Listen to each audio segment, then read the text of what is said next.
it to me. All of it. Whatever it is. What exactly is it? I didn't quite catch your request.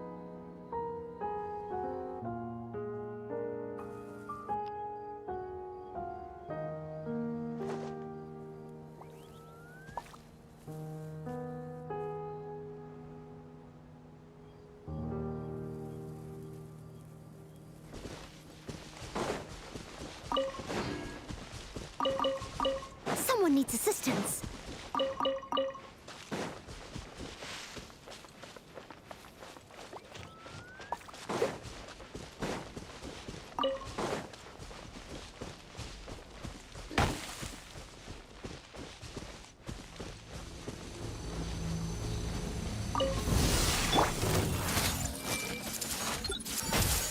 Right here, right now, right here. A sight to behold. Emerge, right now. Steady as stone.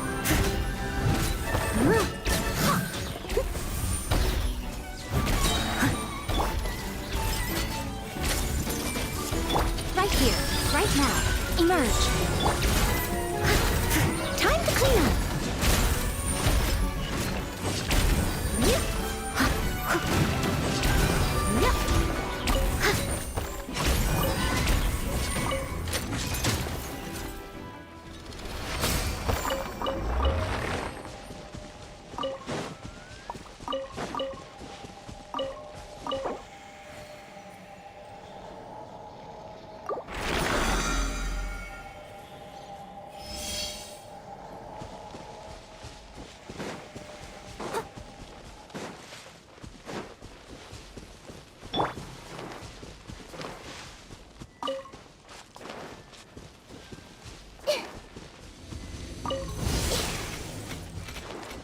Everyone hold hands! Right now. Right here. I must leave no stone unturned. I'll protect us.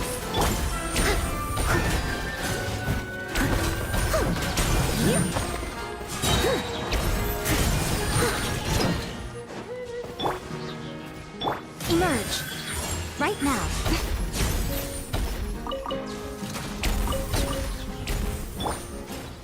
I see everything. I'll catch up. I'm always watching. Emerge. Right here. Everyone hold hands. Yeah.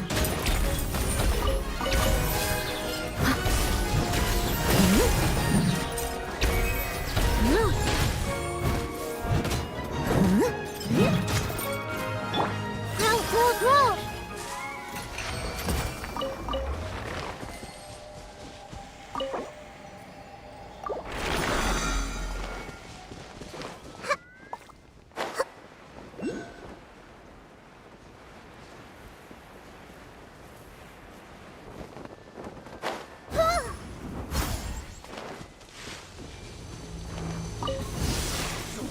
I see everything.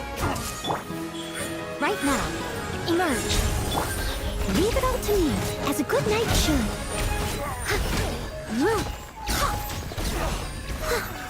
Another test. Everyone hold hands! Right now, right here. Emerge. Try. Picked the wrong test subject.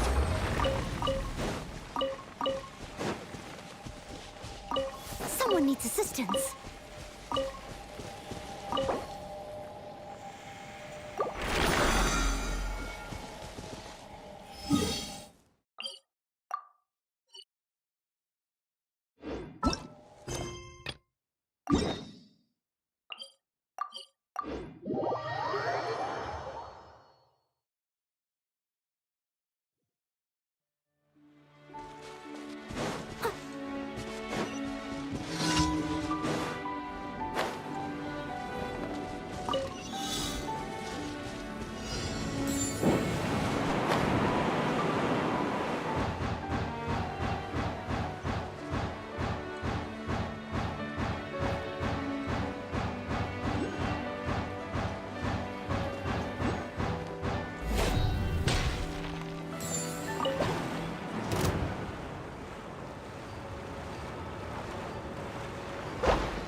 now. Emerge. I must leave no stone unturned. Let the show begin.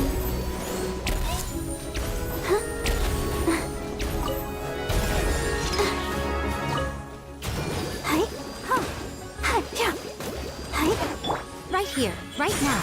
Emerge.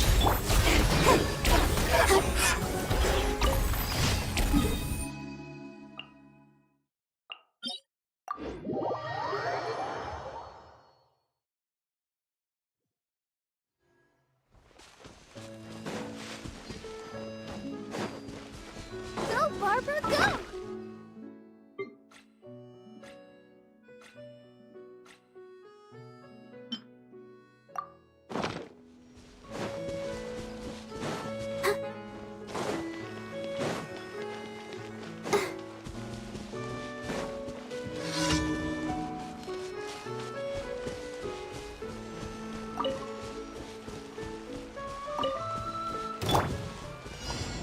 I see everything. Right here.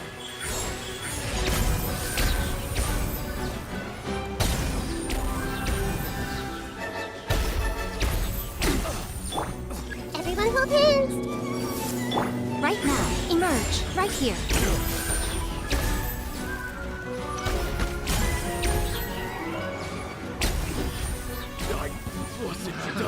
Another test subject. I see everything. Surprise! Emerge. Right here.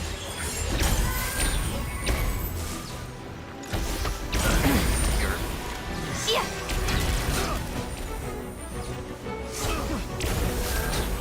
Picked the wrong test.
Ad Astra Abyssosk.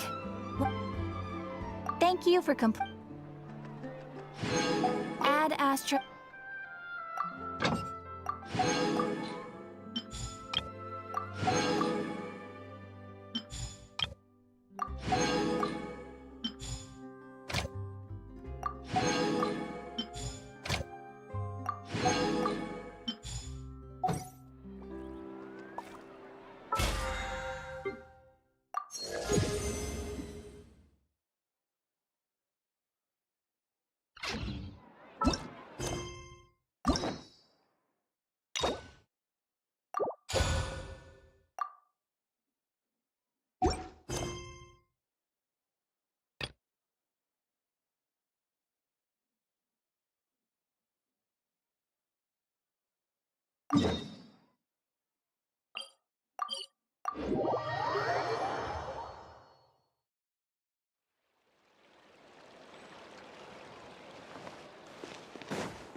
Yeah.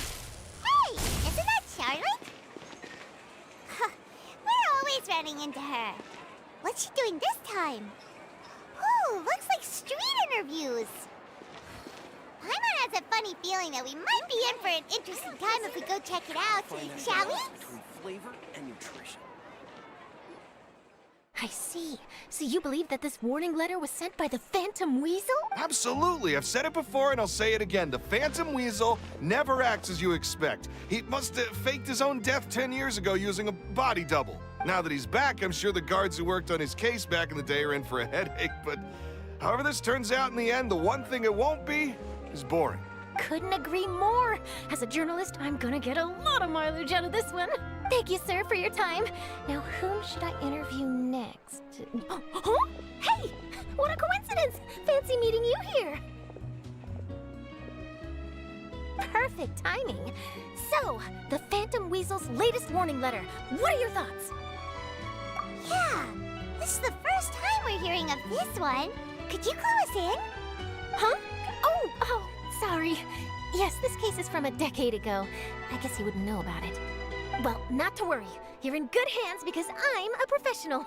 The story goes like this. 10 or so years ago, a phantom thief became active in the court of Fontaine.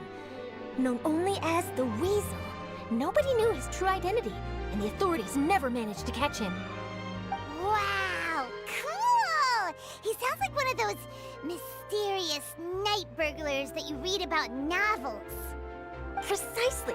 Well, except the part where they actually have a good reputation. Our Weasel targeted whatever people held dear, and no one was safe from his predations.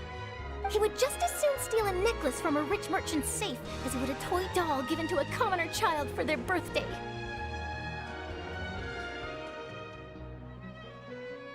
I know. The phantom thieves you read about in novels rob the rich to pay the poor, but this guy did not discriminate. Unsurprisingly, this didn't work wonders for his public reputation. Every man and his dog wanted to see him behind bars. Yeesh. So, did they catch him? Not exactly.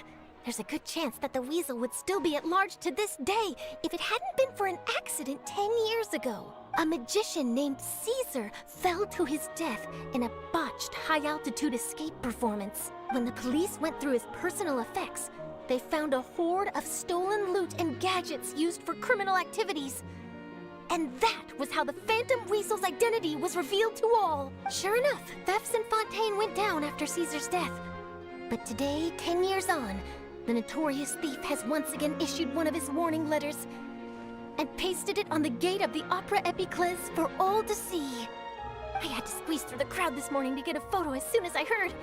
Here, it's this one.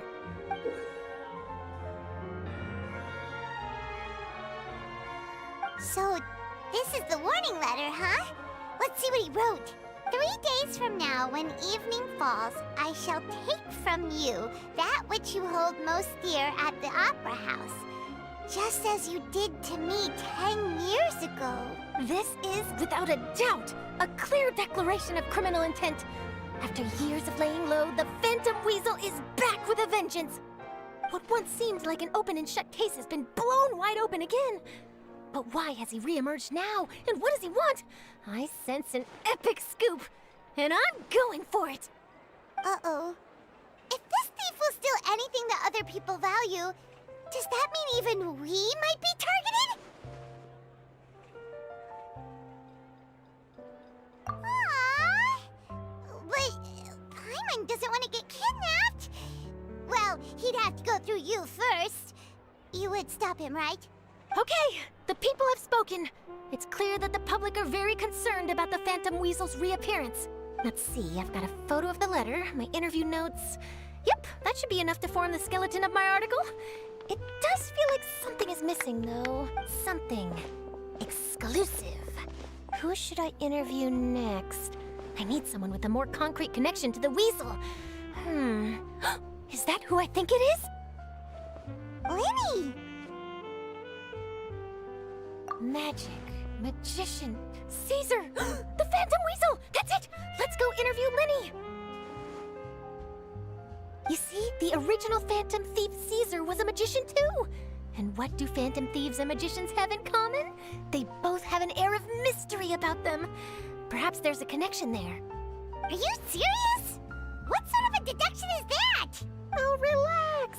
My journalistic instinct tells me that an exclusive news story is beckoning. Let's go! No time for delay!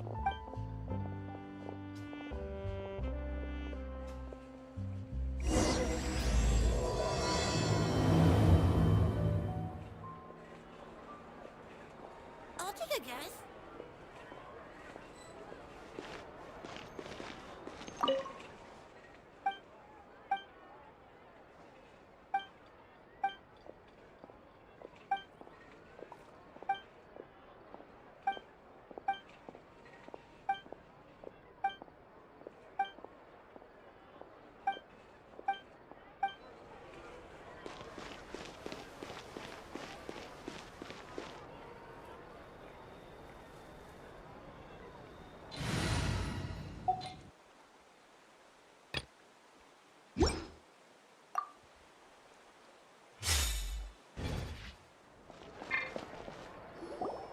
Wow, Mr. Magician!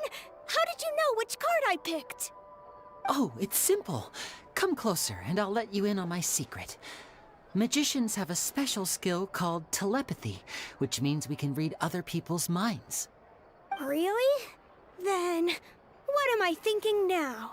Well, first you need to relax, because I can see that you're clenching your fist in your mind, as if to say, no, I mustn't let him guess it. Aww. And now you're getting a little flustered. You're trying to find a way to empty your mind, to think of nothing at all. But the more you try to hide a secret, the easier it'll come out. You snuck out from home today, didn't you? You told your family a little lie so you could come out and play. Now, that's not a good habit. You can tell? Oh boy, you really can read my mind. Of course. Oh, and that's the end of my performance. You should really be heading home. Remember to apologize to your family, all right? They must be worried about you. All right, got it. Bye, Mr. Magician.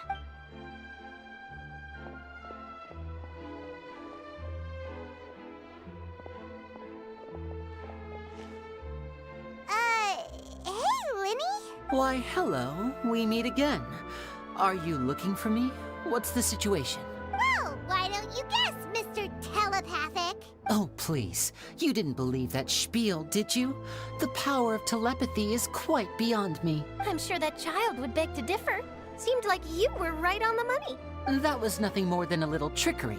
I made an educated guess based on his micro-expressions. That, plus the fact that he was the only kid here without his parents, and he looked as guilty as sin. He made it easy for me. You guys, on the other hand... Let me guess. Don't tell me you're here for the Phantom Weasel, are you? Wow, got it in one! Is this more of your trickery at work? Wait, really? No trickery this time. It was pure luck. His warning letter's been the talk of the town, so I figured that maybe you were asking around about that. Bingo! I plan on writing a column reporting on the latest news about the Phantom Weasel. So, Lyney, what are your thoughts on this infamous thief's reappearance? To be honest, it makes me angry. Angry? Why? You read his letter, right? The Phantom Weasel claims he's planning something in 3 nights' time at the Opera House. That's the night I'll be performing there. Huh. What are the chances? Wait a minute, you don't think he's after you, do you? Well, if he is, then his warning is clearly a direct challenge to me personally. And if he's not, then it's still going to be a huge headache for me. The mere mention of the Weasel's name is enough to scare people off. So once the contents of that letter get out, barely anyone will be showing up to watch my show. But I've been preparing for this for a long time. I'm not about to let him ruin my big day. This leaves me with only one choice. I have to expose the Phantom Weasel's identity before the show begins. Really?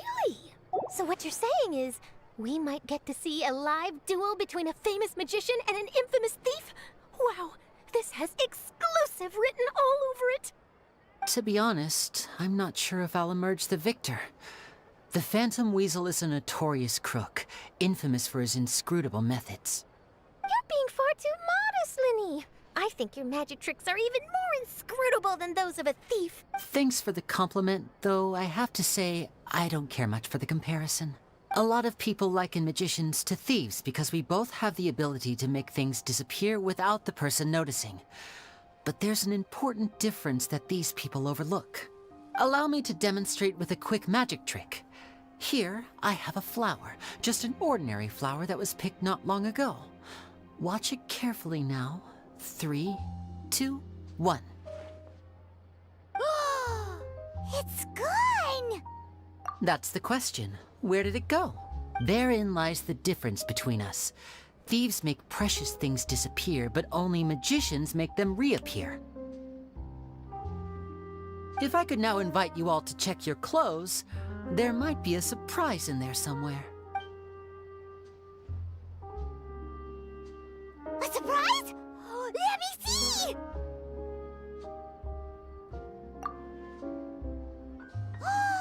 It's right there! But how? You haven't moved this whole time! What an outstanding trick! Sorry, Lyney, it seems that my previous praise was woefully inadequate. Clearly, magic is the superior art form to theft. Don't worry, I didn't take offense. I just wanted to take the opportunity to perhaps change some of the preconceived notions you might have about magicians. Since Caesar's death, a lot of people associate magicians with criminality. It can be quite frustrating. I can imagine.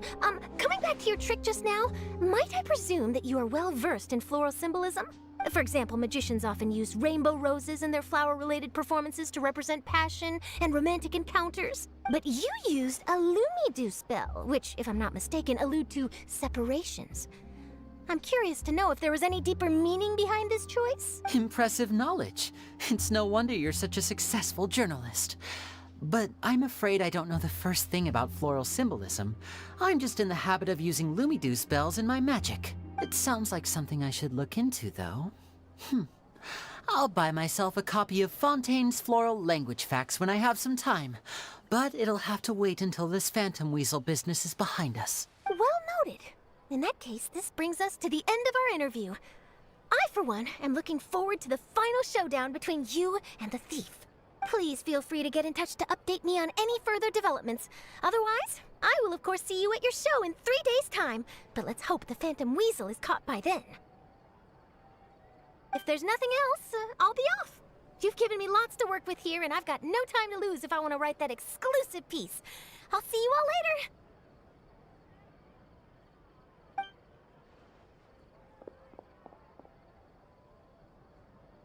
So, Lyney, are you gonna tell us how you did that flower trick now?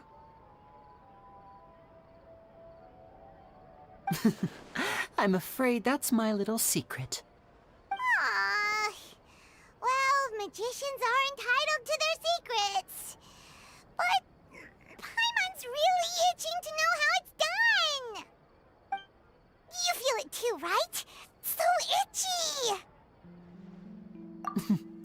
Not so itchy then, huh?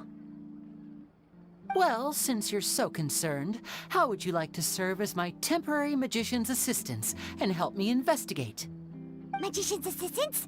Oh, that sounds fun! Assistants are technically magicians too! Also, it'll bring us one step closer to figuring out how that darn trick is done! Shall we go for it? The first thing we need to look into is who Caesar really was. If he truly was the Phantom Weasel, that means that the Weasel is dead, and whoever wrote this warning letter is just a copycat criminal. But if he wasn't the Weasel? Well, that'll make things more interesting. It would mean that the Weasel lives, and he's been laying low all this time in some corner of Fontaine. And if we're investigating Caesar, his fiancée Gemma is a good place to start. Word is that she visits the cemetery often, so I asked Lynette to wait for her there. We should make a move. Let's go and rendezvous with Lynette.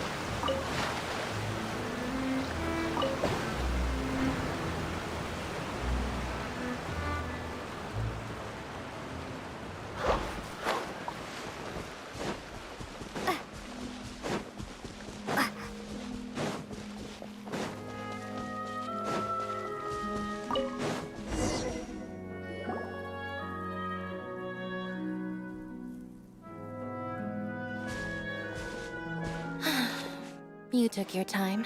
Sorry, I bumped into the Traveler and Charlotte en route, and we ended up chatting for a while. It's been a while, Lynette! We're working as Lyney's temporary assistants in the investigation of the Phantom Weasel.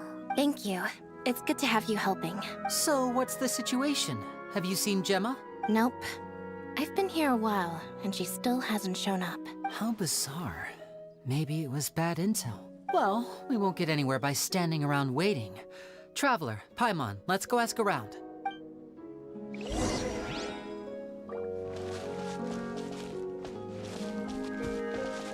I'll wait for you here and see if Gemma shows up.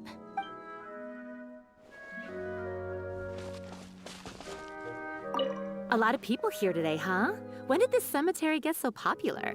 Same thoughts here. What's going on?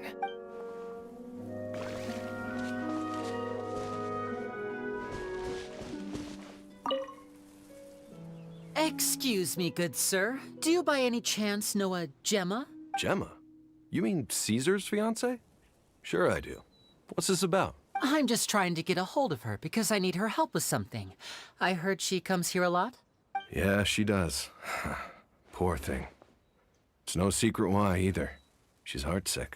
Ever since Caesar passed away, she's been coming here once every week to clean his grave. Often she just sits there in front of his headstone, lost in thought.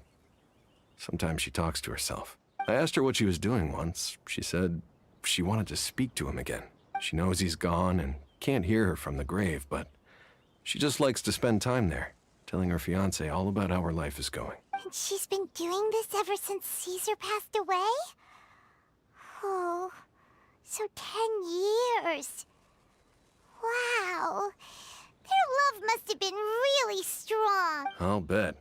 Caesar's reputation fell apart after his identity was revealed, so no one else visits his grave. Gemma's the only one who still thinks about him after all these years. I don't know if the mind lives on in the waters after death, but if it does, I'm sure Caesar must be grateful to have someone who remembers him fondly. If I'm honest, I think this is all so unfair to poor Gemma.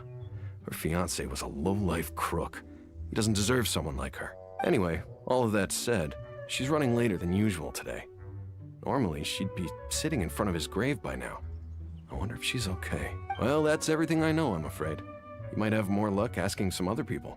All right, well, thanks for sharing all of this with us. We'll keep asking around. You're welcome.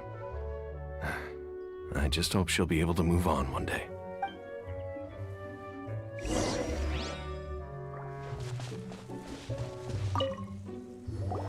Did you hear the news? They're saying the Phantom Weasel's back. You're kidding. Wait, isn't he dead? I don't know anymore. All sorts of news flying around nowadays. I can never tell what's true and what isn't. But what if, just hypothetically, I mean, what if this weasel's the real deal and Caesar was framed? Called it. Seriously, 10 years ago, on the day it all went down, I said to myself, you know what? This guy's been set up. The Caesar I knew was a good guy. He gave balloons to children on the street, for Pete's sake. What, are we supposed to believe that he was a balloon thief or something? Give me a break. Oh, please. Weren't you the one cursing his name to high heaven when the police announced the news? You were all, that gosh darn lousy son of a, you think you know a guy, or words to that effect. Wait, did I say that? I don't seem to recall. Hello there. Sorry for disturbing you, but I couldn't help but notice you were discussing the Phantom Weasel. We're actually quite interested in this topic as well, but we're struggling to get to the bottom of it.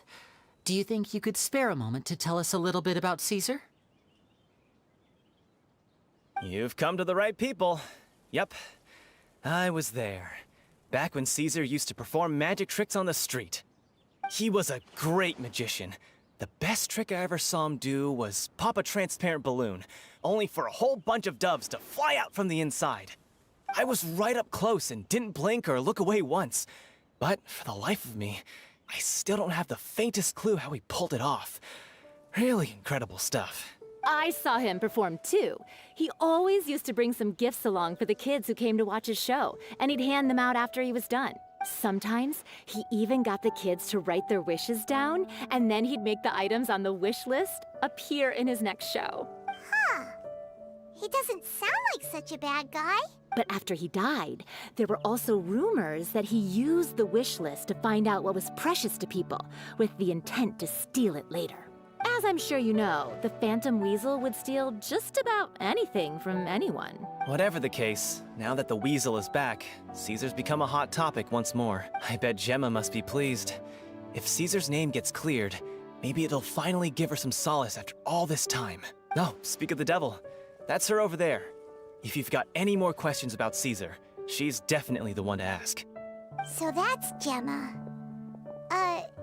Is it just Paimon, or does it look like something's wrong? Wait, it looks like she's injured. Come on, let's see if she's okay.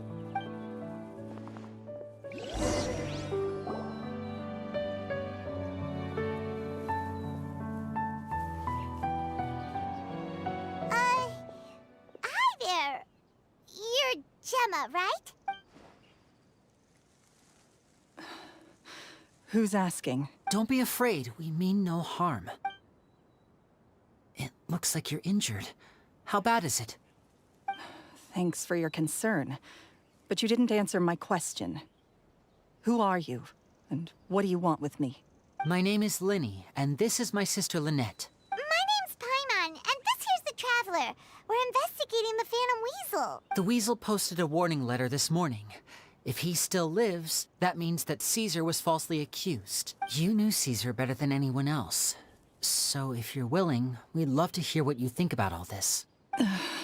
I promise you can trust us. We won't hurt you. In fact, we'll do all we can to keep you safe. I never believed that he was the Weasel. Huh. I suspected as much. Okay, so going back 10 years, do you remember anything strange in the weeks leading up to the accident? Did Caesar have a falling out with anyone, for instance? No, not that I know of. Got it. All right, sorry for disturbing you. If you don't have any more questions, please leave. I want to be alone with him.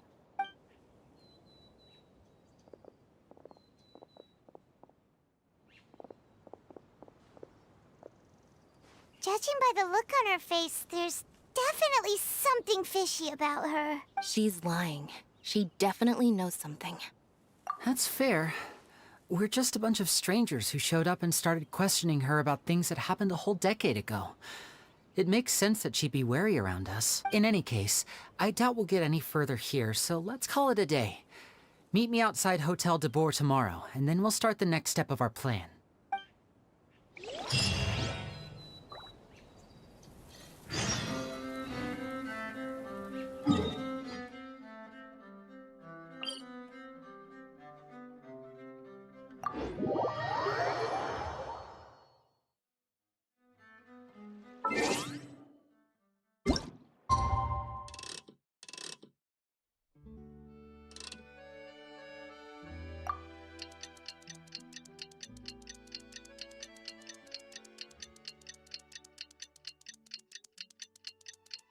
Over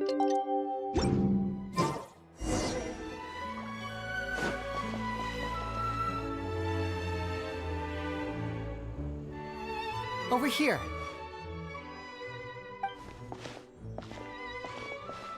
Lynette's not joining us today? I've had her follow Gemma and see if we can make any inroads with her. They should be at a cafe right now. Still, I don't think that Gemma's likely to open up to us. So, we need a contingency plan. Today, we'll be looking into a guy named Lorenzo, Caesar's former pupil and assistant. When Caesar passed away, all the stolen goods discovered in his home were confiscated and returned to their rightful owners. But Lorenzo was the only one privy to all his magic secrets, and he inherited his craft. Before long, Lorenzo was the next big magician in town, his fame surpassing even that of his master, and it made him very wealthy.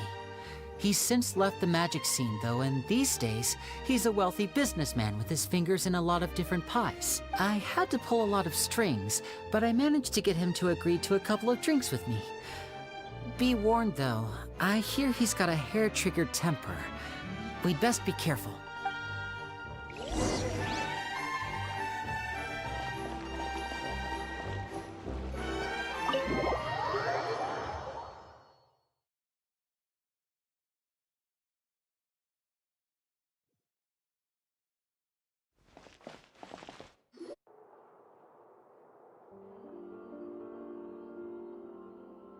You neglected to mention that you were bringing 2 other people with you. My apologies. These 2 are my assistants. When they heard that I was meeting with the former magic maestro himself, they begged and pleaded with me to bring them along. And if it's no trouble, a couple of autographs would really make their day. Oh, forget the pleasantries, just sit.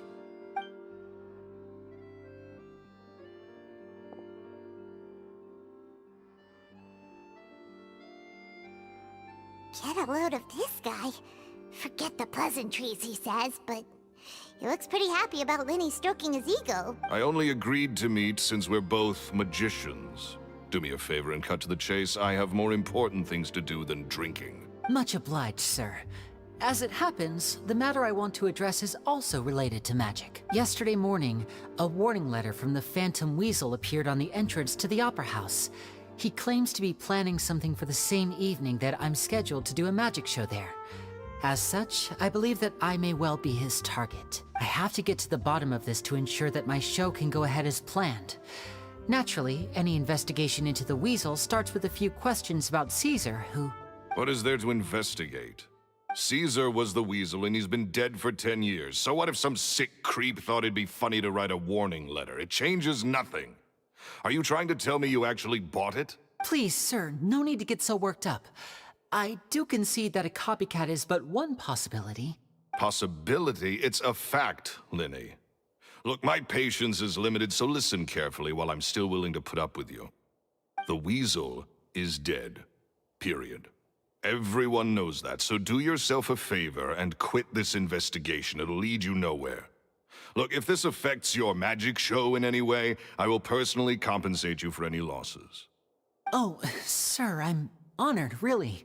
But this isn't about finances for me. My pride as a magician is what's at stake here, Lorenzo. Copycat or not, this person has thrown me the gauntlet, and I must meet their challenge head-on. Your pride? Don't mince words with me, boy. Just tell me, what exactly are you seeking to do? I want to find out the Phantom Weasel's true identity. I have to know for myself what really happened 10 years ago. What would that accomplish? And what do the events of 10 years ago have to do with you, anyway? Look, you of all people should know that a magician never reveals their secrets. And in any case, dead men don't talk. So if you really care about your magician's pride, then you'll forget about Caesar and... Uh-oh. This is getting awkward. Lorenzo? Is that? Oh, it is you! I know that big, booming voice anywhere. What's up, my man? Want to grab a drink with me? Another day, I'm busy. Oh, come on. You can't be all business all the time. You know what they say? Live fast, die young. You gotta learn how to kick back and relax once in a while. If I wanted your life advice, I'd ask for it. Now get out of my face and go be drunk somewhere else. Sorry, my good sir. I don't believe I've had the pleasure. Oh, hey! Edmondo. He and I are business pals. We worked together a bunch of times. This is your first time meeting him? Oh, he's always like this. Foul-mouthed and hard-nosed. Never heard a kind word out of this guy the whole time I've known him. And he wonders why he can't get a girlfriend, despite being, what, pushing 40, 30, something? Anyway, point is, a lot older than when he first got rejected by the girl he was into. And he's still into, from what I hear. Shut up and get out of my face. Another word out of you and you can forget about doing business with me ever again. Do I make myself clear? Sorry, I may have had a little too much to drink. All right, I'm gonna leave. Don't work too hard.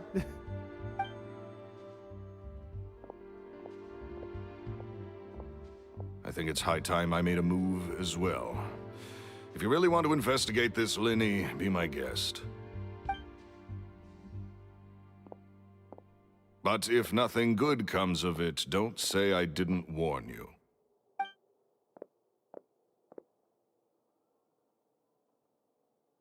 Well, that fell to pieces in a rather spectacular fashion. Any thoughts? Totally. And what was all that about compensating you for your losses? Why would someone you just met make an offer like that? He's gotta be hiding something. And not like Gemma. She was a little suspicious, but this guy's definitely covering something up. I think so too. We need to look into Lorenzo more closely. That guy Edmondo seems to know a thing or two about him. He only just left. Let's see if we can catch up with him.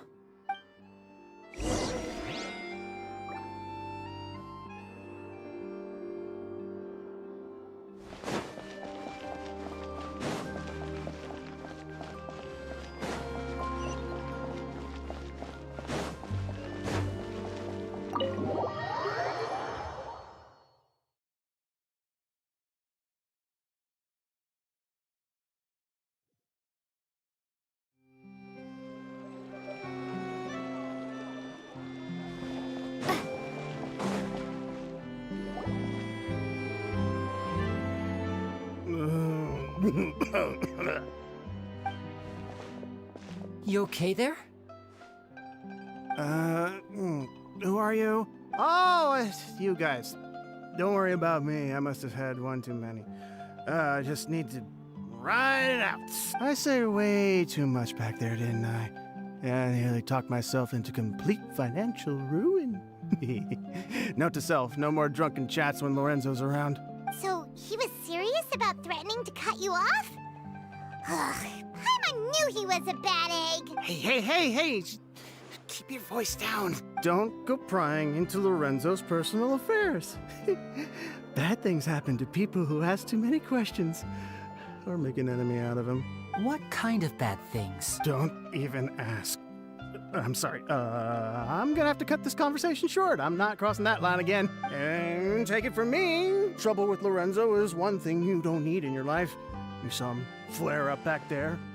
I don't know what you said to him, but clearly it touched a nerve. That's not a good sign. You're too young for this. Don't get in over your head. I'm leaving.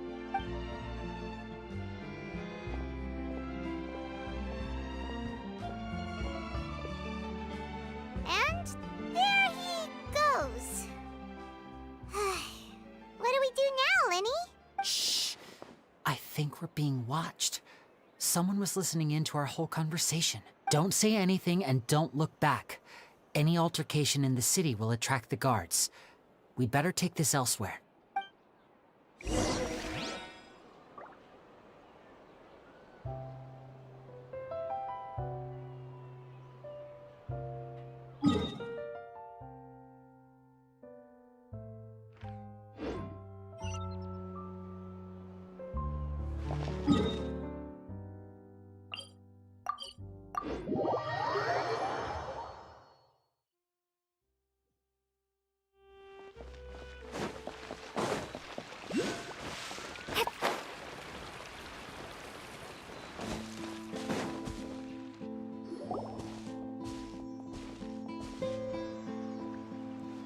You followed us a long way.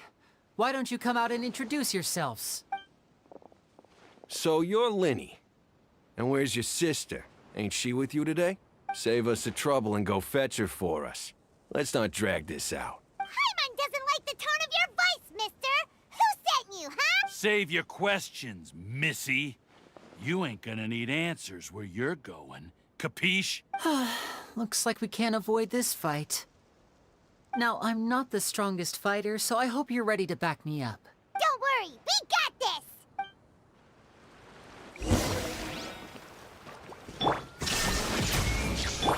Hey!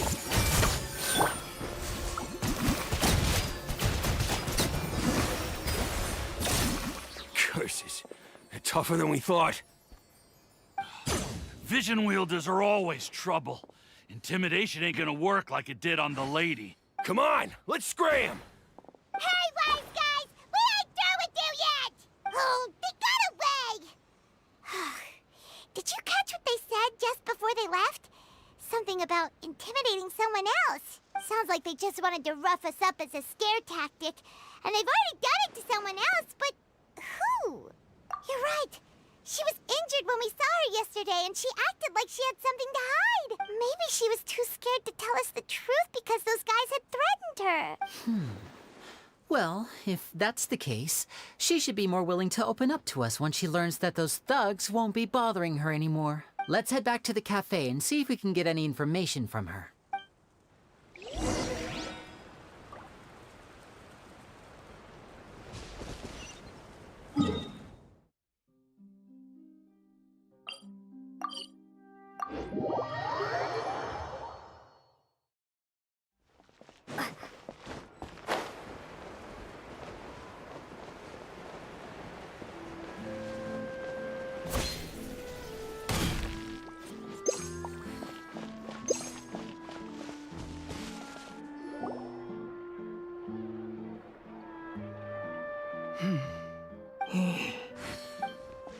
Gemma? You again. What is it this time? We just ran into the men who've been threatening you, and we gave them a taste of their own medicine. So, you can relax now. We're here to protect you. What? Why? I didn't tell you anything. Why would they come after you? Sounds like they're no strangers to you. That's putting it mildly. I know them all too well, and I hate them with every fiber of my being. It's been 10 long years, and still every time I try to look into Caesar's death, they show up and warn me not to do anything stupid. How do I know I can trust you? Do you really think you can get to the bottom of it all? And why are you doing this? I'm afraid I can't reveal all the details just yet, but I can promise you this. I will expose the Phantom Weasel's true identity. Because you see, this is a personal matter of the utmost importance. I give you my word. Trust me. Okay. How can I help you? I've heard that Caesar used to have a magic workshop where he kept a lot of his personal effects. If possible, I'd like to take a look at them. Do you know where it is? The Fleuve Cendre. But the place was sealed up by the police after his death, and no one's been there since. I also know that the Fleuve Cendre is dangerous territory. Lots of hostile groups lurking around. If you're serious about going there, please be careful. Understood. Lynette, you stay here and take care of Gemma. Don't let her come to harm. Got it. But if I'm staying here, I'm ordering dessert. I mean, bon appetit. But stay sharp, too. They're likely to come for you while I'm away. Okay. All right. Power saving mode off. I'll start taking this more seriously now. Whatever you do, please be careful. If anything happens to you because you're investigating Caesar, I'll never be able to forgive myself. With me here, nothing will happen.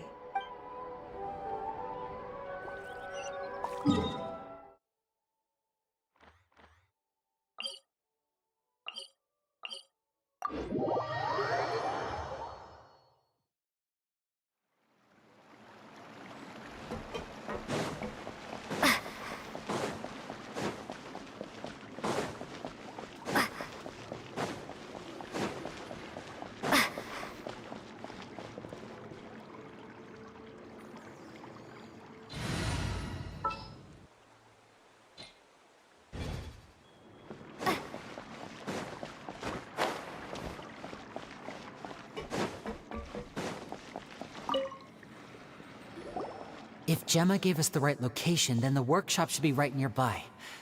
Huh. Looks like these boxes are blocking the entrance. Let's shift them away first. There we go. It should be just down here.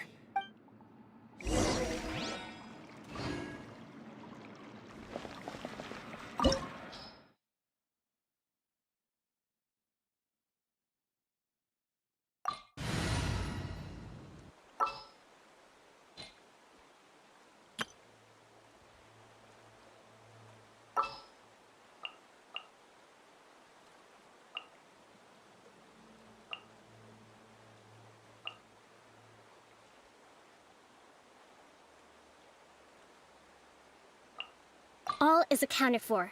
Let's move out.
So this was Caesar's workshop. Nothing suspicious here, just...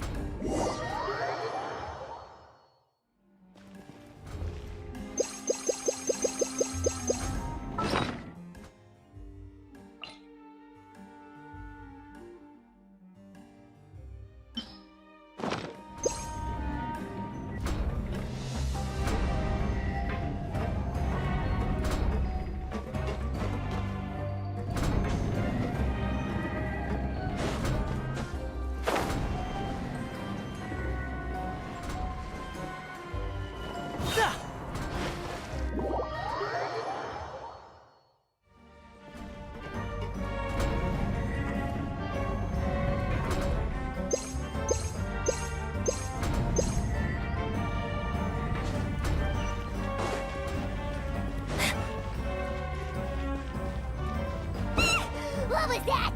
Oh, is this one of Caesar's gadgets? Guess we must have triggered some sort of device.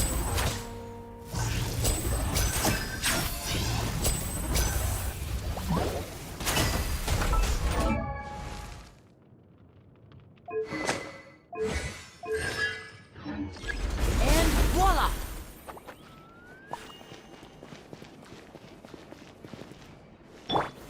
Stabilize! There is no escape! Hold the line!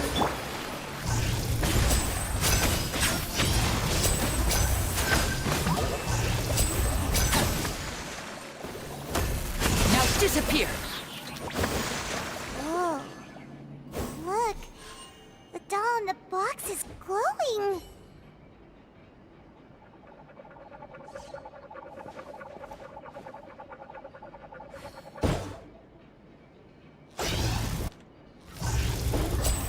There's something written on the card on this doll.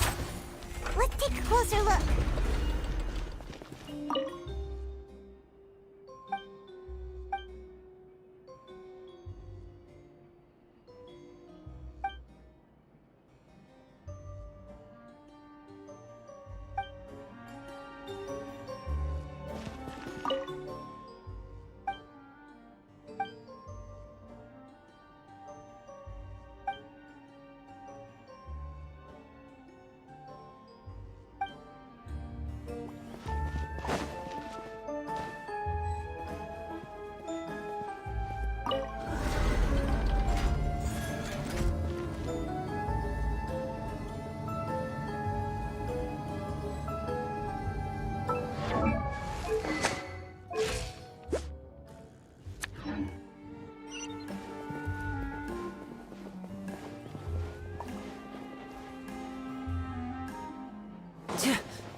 Looks like we've reached the end of this route. Shall we try a different one?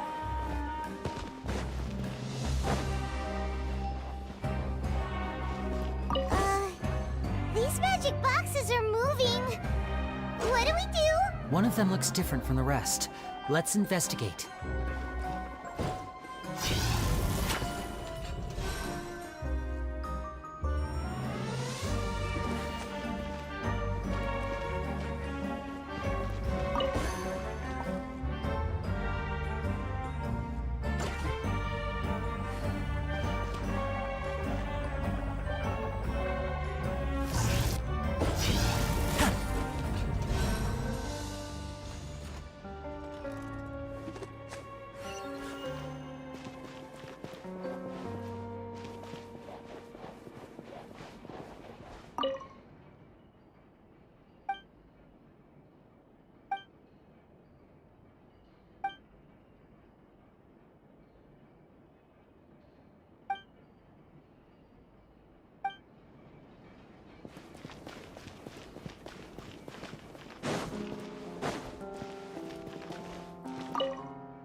That's weird. Have we reached the end already? There's nothing here. Maybe this was a wasted trip. This place seems a little too ordinary for a magician's workshop. There's a distinct lack of mystery. We've triggered quite a few devices on the way here. I'm starting to wonder whether Caesar built this whole place as one big, elaborate magic contraption. If so, then there must be more to this place than meets the eye. Maybe a hidden room somewhere. Aha! If I just move this book, then hopefully... and... presto! A secret passageway! How did you know? I'm a magician too, and apparently great minds really do think alike. Looks pretty big inside. Let's head in and take a look around.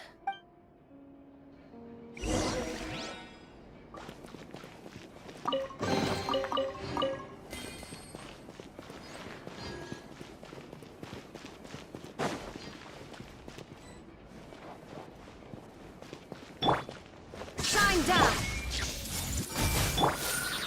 Solidify! Allow me! A round of applause!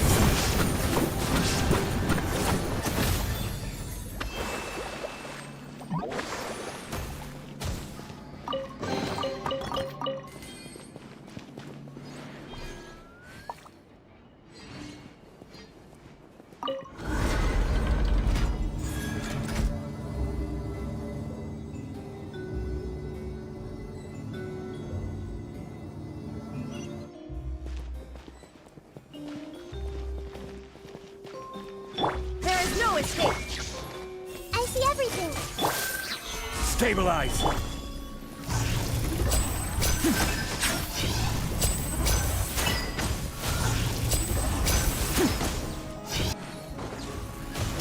Step right up!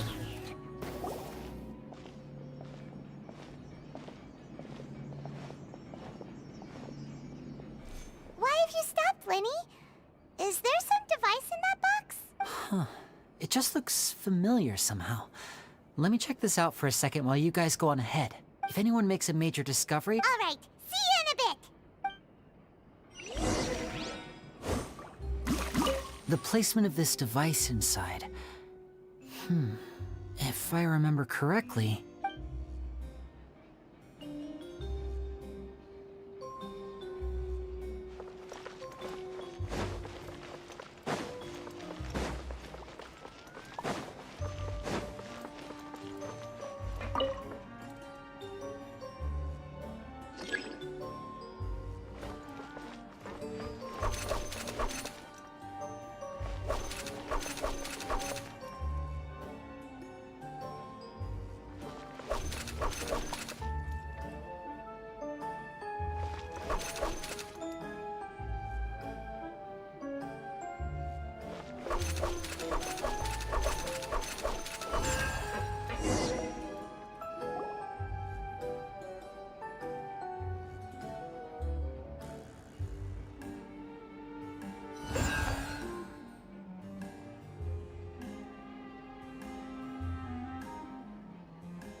looks thick as a brick!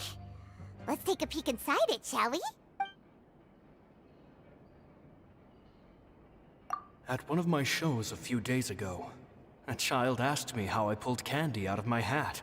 As a joke, I told the kid that the hat has a built-in wish-granting machine. Next thing I know, today a whole bunch of kids were pestering me to pull all sorts of things out of the hat. So I told them another white lie.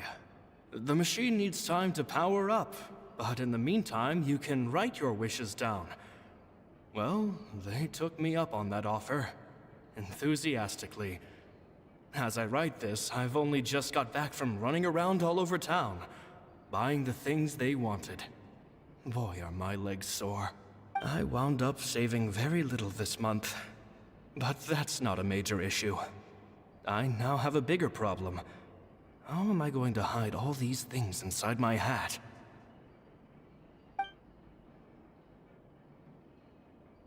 Two children came to talk to me after today's show. I don't know why they were out on their own. They looked much too young to be unsupervised.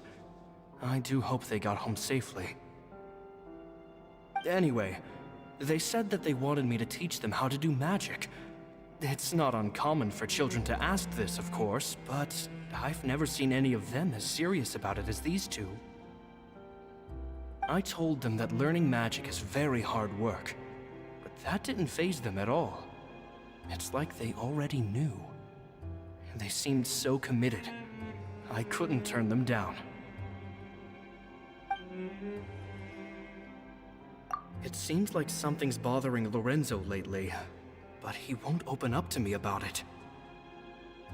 Surely he's not upset that I agreed to teach those two children. I'll have to talk him around. I have a good feeling about those kids. They're naturally talented, and it seems like they're not new to the world of magic. They have all sorts of fantastic ideas. All I'm really doing is helping them develop a more professional standard training plan. They wanted to call me Master, but I told them they absolutely mustn't. Any magician worth their salt could have taught them what I have. They're the geniuses here. Compared to them, I don't deserve to be called any sort of master. With time, I have no doubt that they could become far greater magicians than I. My only concern is why they're so mature for their age. I fear they've had to grow up too fast. I don't dare to imagine what they must have been through. Gemma thinks so too. She doesn't like being around them. Says that their eyes are too piercing. They don't bother me, but then again, I've never been the sharpest tool in the shed.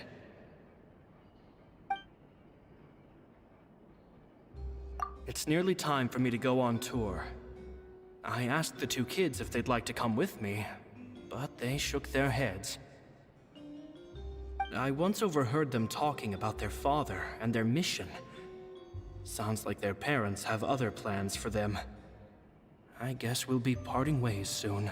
It's only been 10 days since I first met them, but I think that I've gotten a feel for their personalities now.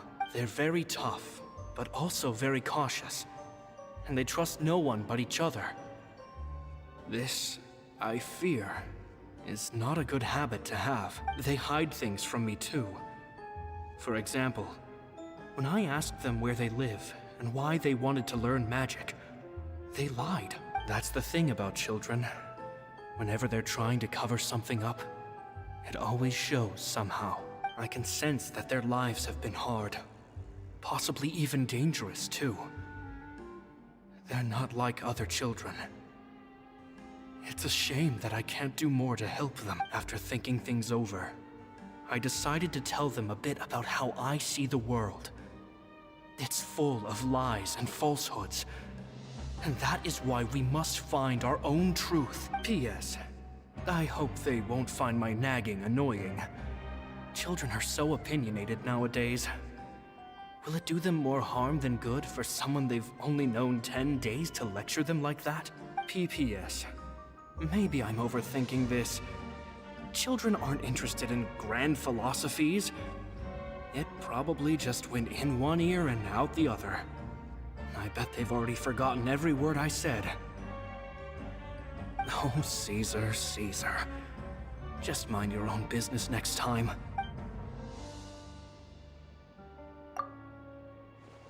Two magic geniuses with a father and a mission, huh? Sounds a lot like he was writing about Lyney and Lynette, don't you think? So did they meet Caesar when they were kids? Let's go ask Lyney!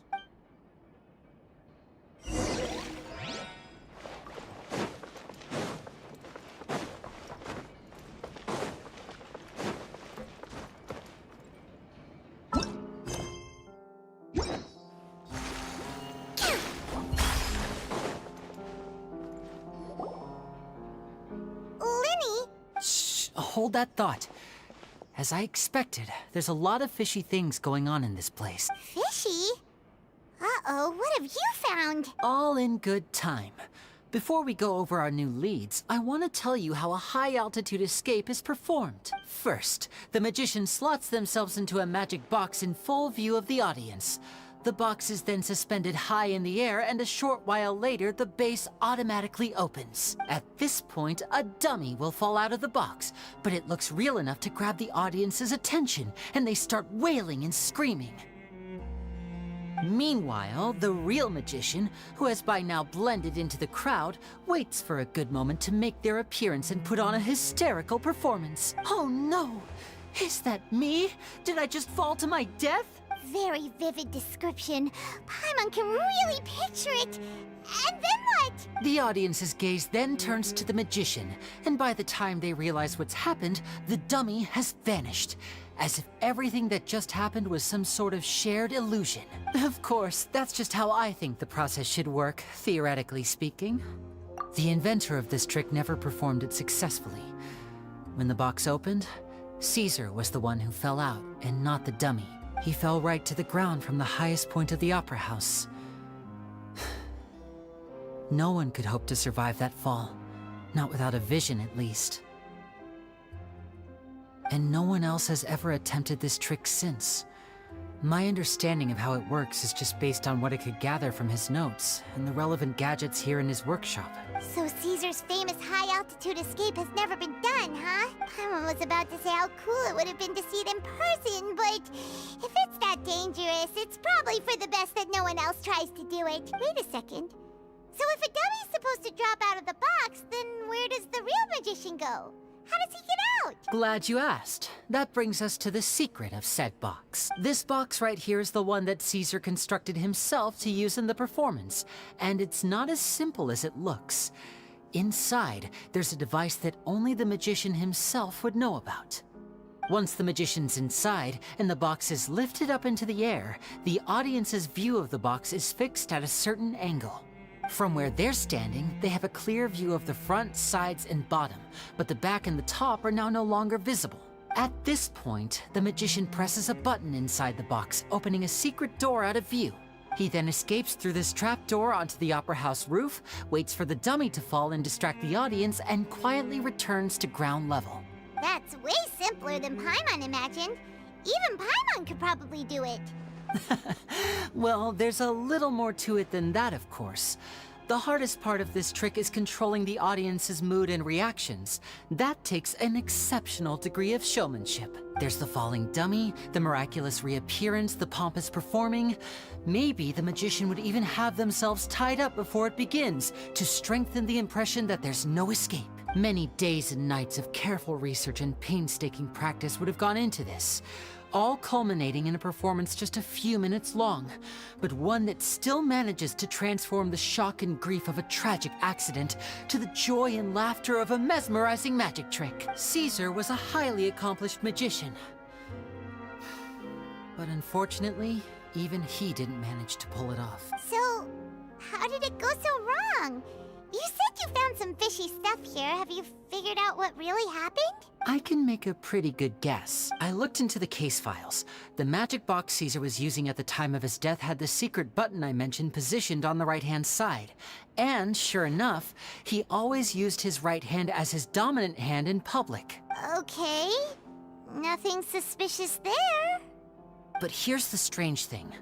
Most of the devices in this workshop have the mechanism on the left-hand side, including this box right here, which leads me to believe that Caesar was in fact left-handed. Because a magician can't afford to have their most basic habits stand out too much. People naturally focus their attention on the most important details of the task or situation at hand. But a magician needs to be able to redirect an audience's attention at will, so as to avoid arousing their suspicion. The essence of magic is getting people to believe a lie. If even the truth raises eyebrows, the falsehoods become all the more difficult to mask. And so, Caesar trained himself to use his right hand to align with his audience's expectations. Great magic always requires sacrifices. But in his most stressful and nerve-wracking moments, and when no one was watching, reflex would kick in and he'd use his left hand. That's why he set his gadgets with the mechanism on his left. Exactly. I think that's likely what happened. Caesar would have been under a lot of time pressure during the escape. He'd have had mere seconds to open the hidden compartment, retrieve the dummy, then open the secret door and make a swift escape. But I'm sure he was confident. He would have rehearsed countless times to the point where it was second nature. He'd barely need to think about what he was doing because muscle memory would guide him through. So he opened the compartment, took out the dummy, checked everything was in order, and then went to leave. With his left hand, he reached for the button, and suddenly, his heart skipped a beat. It wasn't there. Much like when you reach for your keys but find your pocket empty, his mind needed a moment to process what was going on. Instinctively, his left hand would keep feeling around for the missing button, maybe for another second or two, until the bottom of the box gave way. With the stakes being as high as they were, just a 2-second delay cost him everything. The authorities would find nothing suspicious and conclude that his death was due to his own error. When in reality, someone switched the boxes, and they did it to murder him. But how would they be able to make the switch without being noticed? That would be difficult to pull off, no? It would have to have been someone who knew that he was left-handed, and who could move his props around without arousing suspicion. Someone who was always by his side. Isn't that right, Lorenzo? You just couldn't let sleeping dogs lie, could you? There's not a lot of people who'd go to all this trouble for some magician who died 10 years ago. I didn't want to have to do this, you know. Silencing you the hard way just creates more problems for me to deal with. But I gave you your chance. I hoped you'd do what's good for you and back off like the lady, but you disappoint me. You mean Gemma? So you are the one who's been threatening her! Yes, although however stubborn she might be, she was never much of a liability. But you people, you never even knew him, but for some reason you just wouldn't drop it. Which is why you can't leave this place alive. Take them out, and make it quick. Do your worst! Gather! Shine down! Everyone hold hands! Make yourselves a move!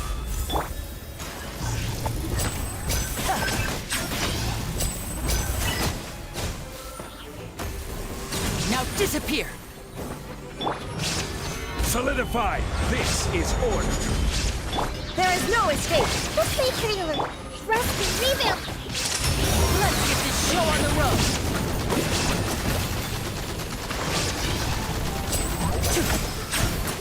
Step right up!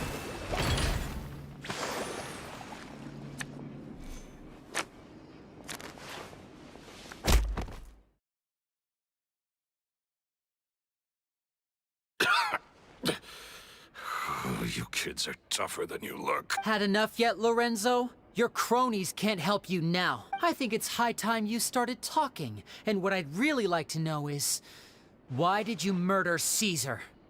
If I had a mora for every time you said that man's name. Of course you idolized Caesar, everyone else did. But I was the real genius magician. Me! He was just an amateur who did cheap tricks for gullible children. I was the one who made magic into the fine art it is today. The aristocrats doffed their hats to me! So it was jealousy. Jealousy. hatred, more like. I hated Caesar. All he cared about was his magic. He lived and breathed it. He poured everything into his street performances and his stupid tours like it was just a hobby to him, never bothering to think about Mora. What sort of fool devotes their life to the art of deception and never has a Mora to show for it? But the people loved him, didn't they? Oh, how they looked up to him. No one gave me a second look. All I ever heard was, "Oh, your master's amazing, isn't he?" Amazing. Yeah, so amazing that he was completely broke. Every other apprentice was living it up at their master's expense, but no, not me. I put in all the work, mastered all the skills, and it brought me nothing more than the life I already had. He forbade me from using magic to trick people out of their Mora. There was nothing he hated more than that. And with his reputation in Fontaine, it was too risky for me to go it alone. As long as he was alive, if I dabbled in my own brand of money-making magic, he would expose me, and it would destroy me. I had to kill him. There was no other way. He had to go.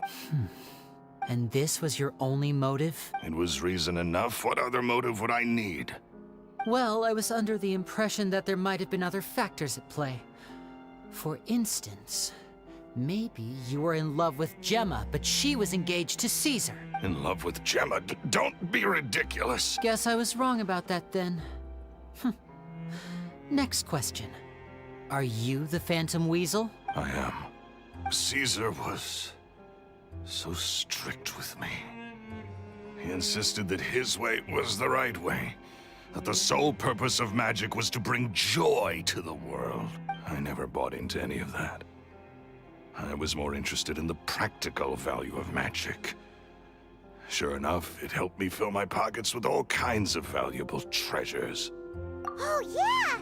Charlotte told us that the weasel would steal whatever people valued, no matter how much he was worth. That's just how it looked from the outside. What would any thief want with second-rate loot? I've only ever targeted high-value items. I stole cheap things as a way of practicing my craft. It was other people's overactive imaginations that conjured up the preposterous image they then dubbed the Phantom Weasel. So, that's the story, huh?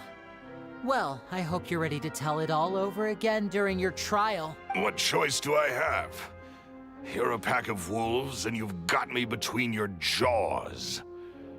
You've seen what's here, and my last-ditch effort to stop it getting out has failed. What else can I do? So be it. I've enjoyed power and wealth for the last 10 years, the likes of which Caesar could never give me.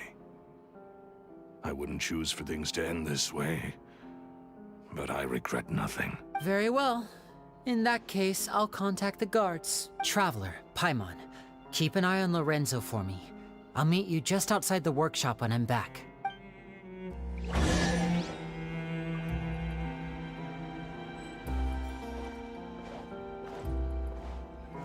At least I can finally stop looking over my shoulder now.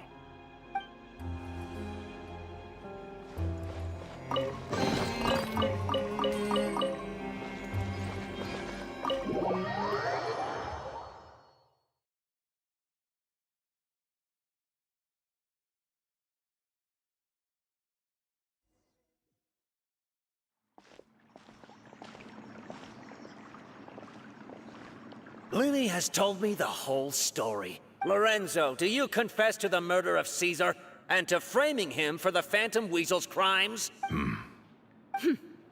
Look who's finally developed a conscience. What kind of disciple murders their own master? I hope it was worth it, because there'll be hell to pay.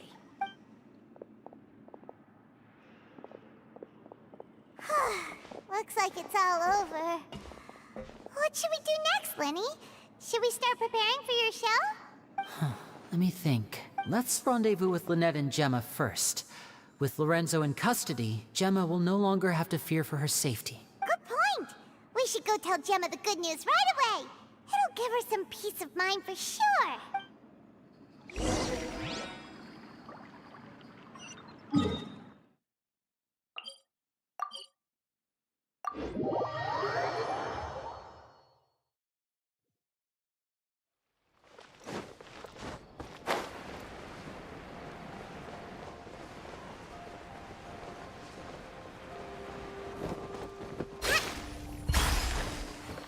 move out. Ah, you're back. You were so quick. I've only just finished my third dessert. Your third? Lynette, come on, we've talked about this. Everything in moderation. You're not gonna have any room left for dinner now. It's fine. I'll shift to exercise mode and jog off the excess sugar. That's besides the point. Well, it's done now, but try to eat a more balanced diet in the future. Point taken. Did everything go okay? Of course!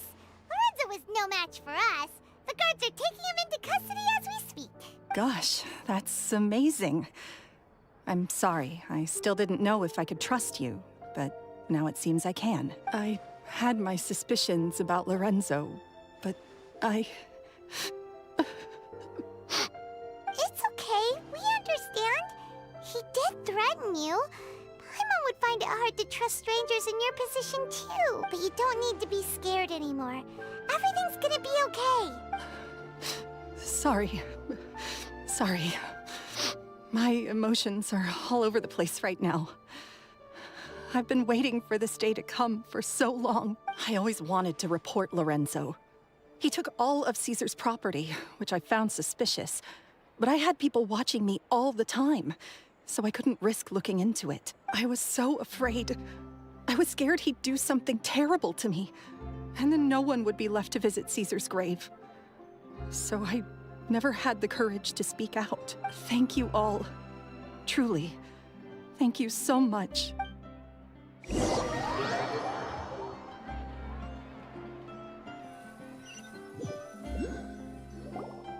Thank you all for clearing Caesar's name. I never would have guessed that Lorenzo was the real Phantom Weasel. He never showed any signs that there were problems between him and Caesar in public. From the outside, it looked like they got along great. And to think that lowlife's been living life to the fullest all this time, while Caesar's name was getting dragged through the mud. It's a travesty. At least his soul can finally rest in peace now, thanks to your efforts. If only I'd realized before it was too late. Don't blame yourself, Gemma. This isn't your fault. Yeah, you still have the rest of your life to live. Caesar wouldn't want to see you spending it feeling guilty. Cheer up, Gemma. My brother's doing a magic show at the Opera House tomorrow evening. Would you like to come along? It might raise your spirits. This show will be a special one. We're holding it in Caesar's honor. In Caesar's honor? Really? Oh, thank you. I'll be there. Great. We'll see you tomorrow evening. Traveler, Paimon, don't be late. Don't worry, we'll be there. No way are we gonna miss out on a free magic show. Wait, Paimon feels like we're forgetting something. Oh yeah, Caesar's diary! We never found out if the two kids Caesar taught magic to were Lyney and Lynette or not. Lyney changed the topic back in the workshop, so we didn't get a chance to bring it up. Oh well, guess we'll just have to ask Lyney tomorrow evening. I've spoken many choice words about Caesar over the years. I'm so ashamed of myself now. He was such a good man.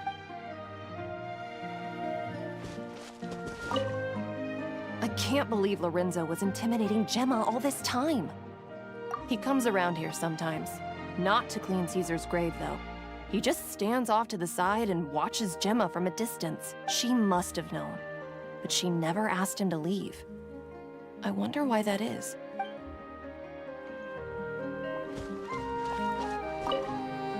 It may take some time, but Caesar's reputation will be restored now that the real culprit has been captured. Looks like Gemma chose a good man after all.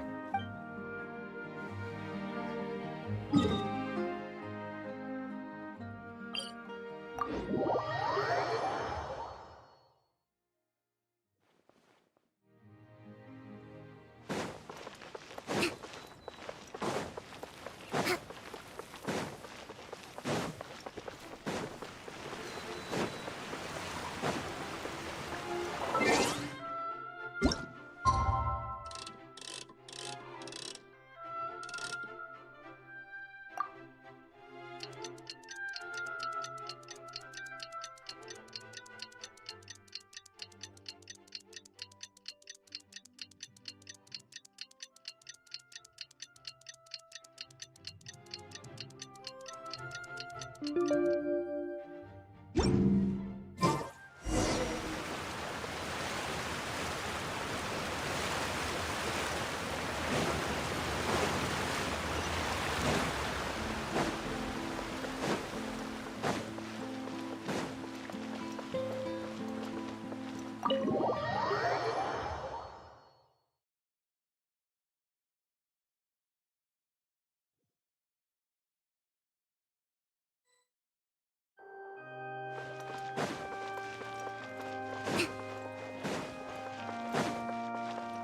move out.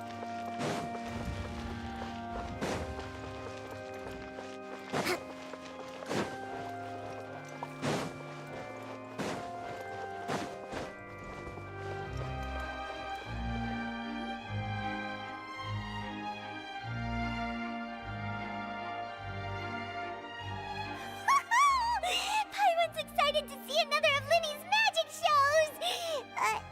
Wait. Lynette, shouldn't you be on stage by now? Not this time. My brother's going solo today, so I'll be watching with you. Good evening, ladies and gentlemen. I hope everybody's ready because the show is about to begin.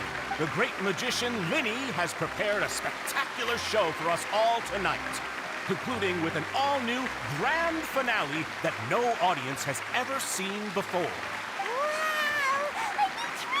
Thank you all so much for coming. Now, prepare to join me on a journey through the mystical and miraculous.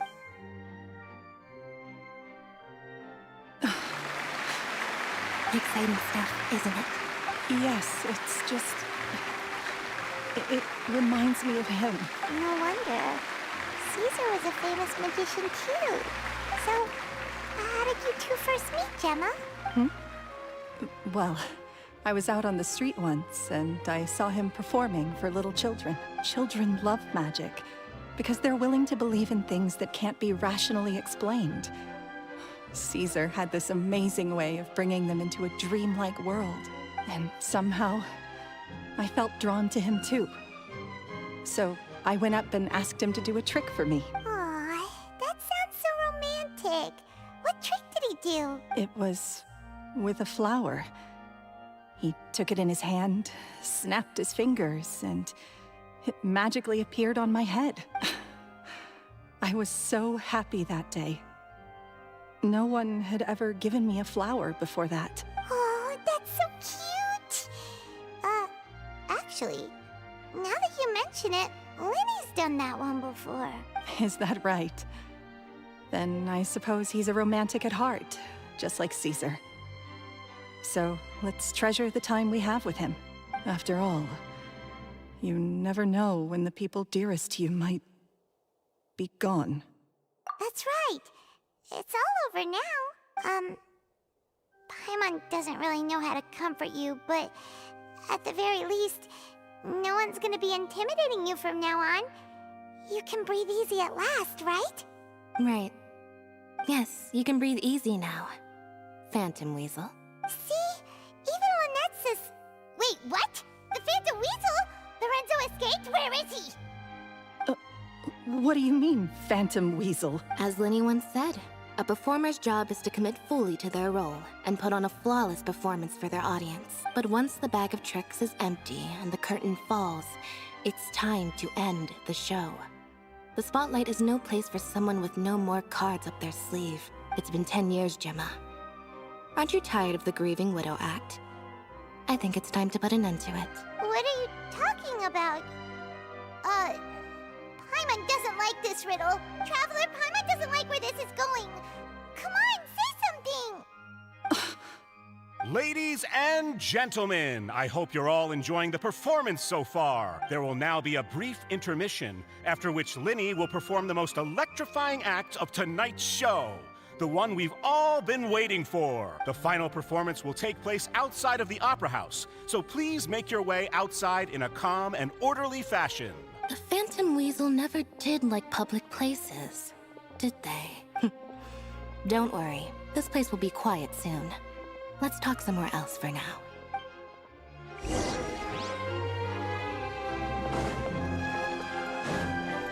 Let's move out.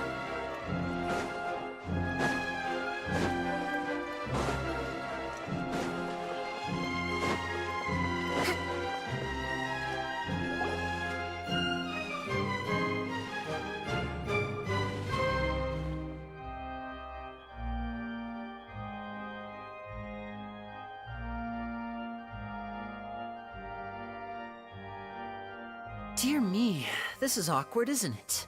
And unfortunately, I'm all out of gadgets, so I'm afraid I can't do any tricks to liven up the mood. This is a big mistake for a magician to make, but thankfully, I do have a backup plan.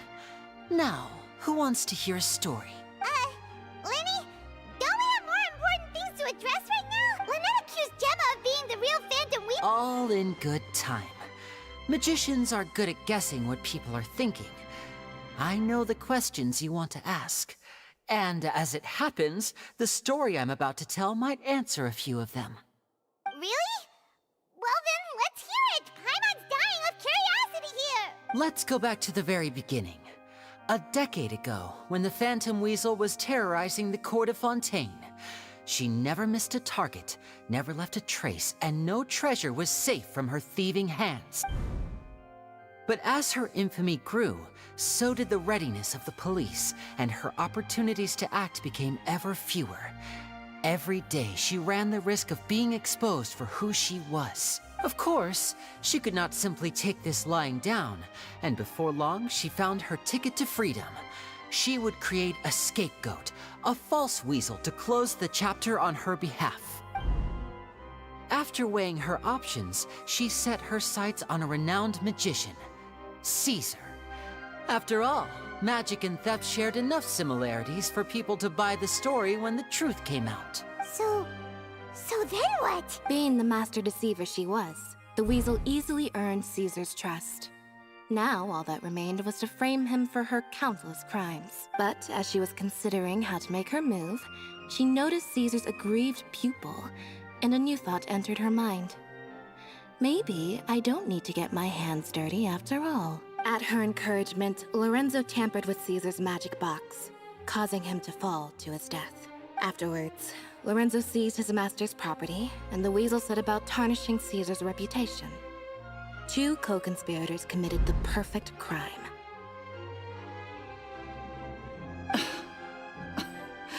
I've got to hand it to you.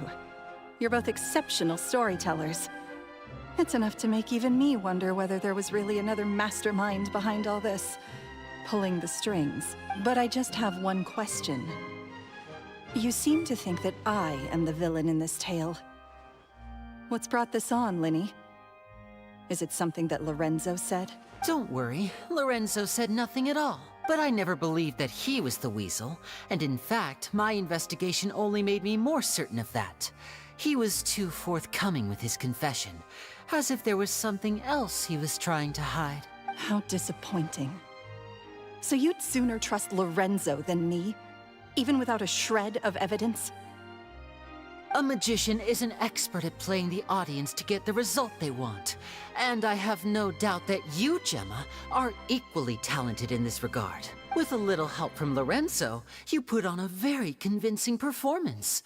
The lovesick fiancé, whose devotion to her betrothed is unshakable, even under threats of violence. Caesar was maligned and hated by all for 10 years, but you? Everyone sympathized with your plight. Who would suspect for 1 second that the lovely young lady always seen weeping in front of Caesar's grave was actually the mastermind behind his demise? No, not that poor lady. Perish the thought. Wait, so you mean the whole intimidation thing was just a hoax? Gemma and Lorenzo were both in on it? But why would Lorenzo agree to that? And why didn't he sell her out even at the end instead of admitting to being the weasel himself? Yes, why indeed? Maybe Gemma herself could enlighten us on that question. Well, Lyney, if you're so confident in your version of events, then I think the answer should be obvious, having killed Caesar with his own hands. Lorenzo was plagued by overwhelming guilt. Revealing the Phantom Weasel's true identity would serve no purpose. But if the weasel remained free, then she could take care of Lorenzo's loved ones. An excellent answer, though sadly a little dull. Is that right? Well, don't let me bore you. If you'd care to change the topic to something more interesting, I'd be much obliged. As a matter of fact, there's one thing I'd really like to understand. Why would the real weasel have targeted things that only have value to other people? Could you shed any light on that? Of course. After all, we're just telling stories here, aren't we? If I had to guess, I would say that the real Weasel must have had a terrible childhood. Left to fend for herself after her parents died young. Betrayed, scorned, beaten. She'd scrounge waste paper from garbage bins to draw on, using twigs and dirt for lack of ink and pen. She'd sew ugly rag dolls from whatever scrap material she could get her hands on. This was her only source of happiness in life. But it was all she needed, and she was content. Until the world decided that even this was too good for her. Once again, she was betrayed. And this time, everything was taken from her. She felt like life was a miry pit that dragged her further down the more she struggled to escape. At that tender age, she should have been happy. Instead, she stood in the shadows and watched with envy as all good things in the world passed her by. This was a fate too cruel for anyone to bear. Her pain became a breeding ground for dark thoughts. Thoughts which festered and grew into a twisted solution to her troubles. I detest the happiness of others. In all its forms alike, I will rob them of everything they hold to be good and true. And it will fill the void in my soul. That's some pretty heavy stuff. Now it all makes sense. Does this story satisfy you, Lyney? Yes, it is quite to my tastes. Thank you for helping to clear up my confusion. Huh. That's right. What drove you to write that letter, Gemma? What were you trying to achieve there? Because without that, none of this would have ever come to light. She didn't write the letter. After 10 long years, I'd hoped that the Phantom Weasel would be consigned to the history books by now. But it seems like someone still wasn't ready to let her finally be at peace, Lyney. Or should I call you the Phantom Copycat now? You were the one who posted that letter outside the Opera House. But why? Very sharp, Phantom Weasel. Still as shrewd as ever. Well, no need for me to be coy about it. Our goal was to clear Caesar's name. The most straightforward way to change the public's impression of Caesar was to force the Weasel to show themselves. That's it? You had no other agenda? Of course we did. We made it quite clear in the letter, I believe. I shall take from you that which you hold most dear, just as you did to me 10 years ago. 10 years ago? You mean Caesar's death? You met him? Wait. Oh, I get it. You were those two obnoxious kids. It's been so long, and you're all grown up now. I didn't recognize you. He taught you magic back then, didn't he? For what, 10 days or something? And you went to all this trouble. Why? Because you feel like you still owe him something? We remember all our debts, however great or small. 10 years ago, Caesar's reputation was torn to shreds, and his legacy was thrown out. 10 years on, and no one cares what the truth is anymore. But we did not forget, and so we came to find you. And? What exactly did you take from me? I'm still standing, as you can see. Lorenzo has admitted to everything. I'm free. Free? Do you really think so? Caesar once told me that even though the world is filled with lies and falsehoods, we must find our own truth. I think that applies to you too. Truth can take many forms. Prized possessions with nostalgic value, fervent hopes and dreams, and irreplaceable people. Life took many things from you, and those wounds never healed. When they ached unbearably in the dead of night, stealing became your way of numbing the pain. What are you trying to say? I'm saying that for the last 10 years, you've been living a rather uneventful life. Perhaps that's because you found something other than a life of crime to fill the hole? Back to Lorenzo for a second. He murdered his own master, played along with your act, and took pains to make sure any suspicion would be directed towards him. But what did he have to gain from all that? He knew who you were and the things you'd done, and despite that, he was willing to give everything up for your sake. He's the reason that you haven't felt the compulsion to steal in all these years. You're more than just accomplices in murder. You're the only real friends each other has. So I think you know, deep down, that he is the only truth you have in your life. But that truth is gone now. And I guarantee you, you'll never see it again. Congratulations on your freedom, Gemma. Your freedom will cost you dearly. From now on, you'll be all alone in a world full of lies and falsehoods. I do hope you'll be able to bear it. You've still got a long life ahead of you after all. Gather round, one and all. The time has now come for the amazing Lyney to perform his final act in tonight's show. I'm sure you're all wondering what he has planned for the grand finale. Well, wonder no more, for the answer is a death-defying high-altitude escape. A high-altitude escape? I'm sure you all remember the magician Caesar.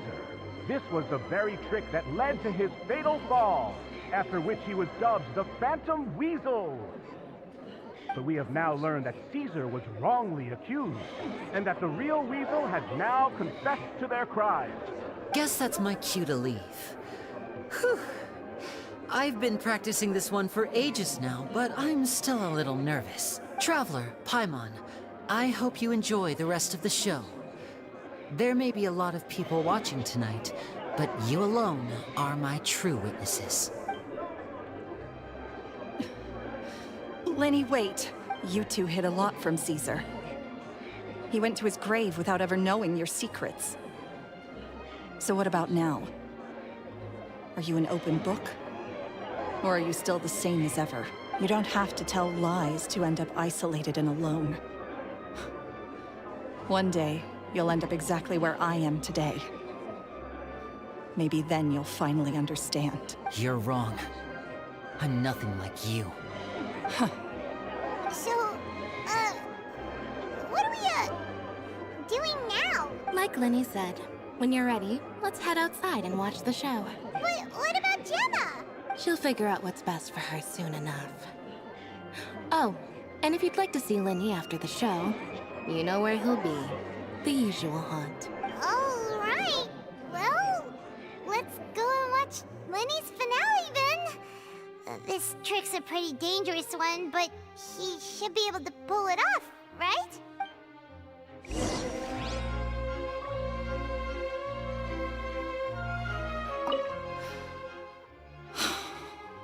What is my truth? Sometimes I think I'm like a gambling addict. All I care about is winning, and it doesn't matter what's at stake. By the time I come to my senses, I'm left with nothing. Oh, if I had my time again.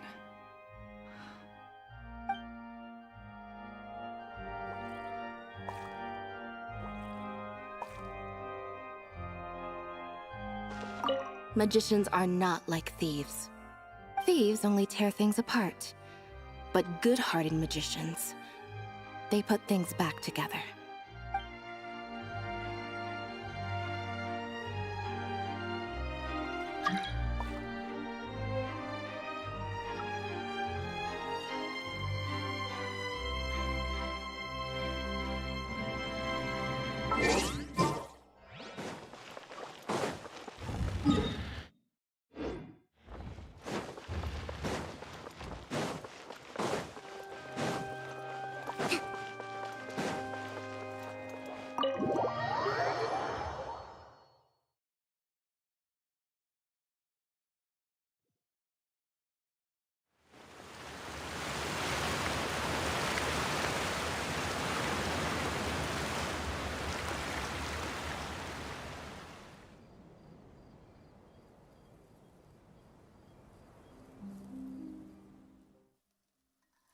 Magic should be mysterious, surprising, and defy logic.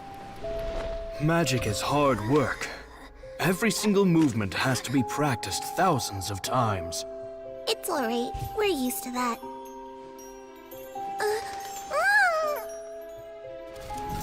We're sorry. You've taught us so much, but we can't tell you the whole truth. It's okay. Do you still remember what I told you? This world is full of lies and falsehoods. I only hope that one day, you can find your own truth. What about you? Have you found your truth? Magic is my truth. I want to perform a magic trick so great that people will always think of me when they talk about it. For a magician, what greater honor could there be? Look! Behold! Lyney is sealed inside the box. Will he manage to escape? 10 years ago, Caesar attempted this very trick, and it was at this precise moment that...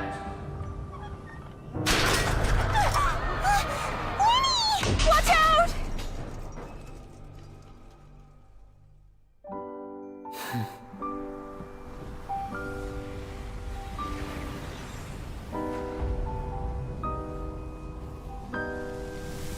Mysterious. Surprising. And logic-defying. Isn't that right? This honor belongs to you, Caesar.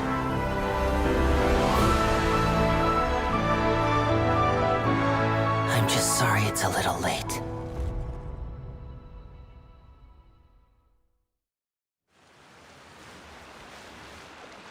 Did you see that? 1 minute he was falling, and the next, he turned into flowers.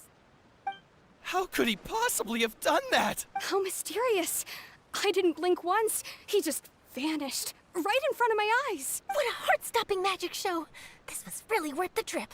Caesar's name has finally been cleared, and Fontaine's new star magician Lyney has fulfilled a wish on his behalf.